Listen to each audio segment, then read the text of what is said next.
મારા માપના કપડા બતાવજો ને. અરે 2 મિનિટ ખમો ભાઈ, હમણાં હું હે ને વેપારીને પૈસા દેતો આવું.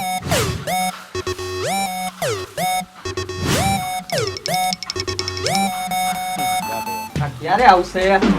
લાવને આ બહાર ગયો હે ને, થોડો પૈસાનો હાથ મારી લઉં. કપડાનો હાથ મારીશ ને તો ખબર પડી જાય.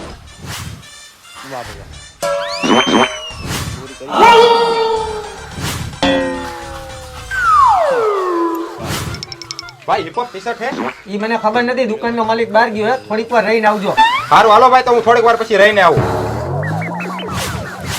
હા તે કામ ભાઈ તો શું કે ભાઈ કંટાળો આવતો ને? ના ના ઓ વાંધો નહીં ભાઈ. મારા ગયા પછી કોઈ ગ્રાહક નતો એવું ને? ભાઈ, ઘરાક તો આવ્યું હતું પણ મને કપડા દેખાડતા નતું આવડતું ને એટલે ઈ પાછો વયો ગયો. એલા ભાઈ ગ્રાહકને પાછો થોડો જવા દે ભાઈ. હું નતો તો મારા ભાઈને કહેવાય ને નીચે કોમ્પ્યુટરના છેડા દઈએ છે.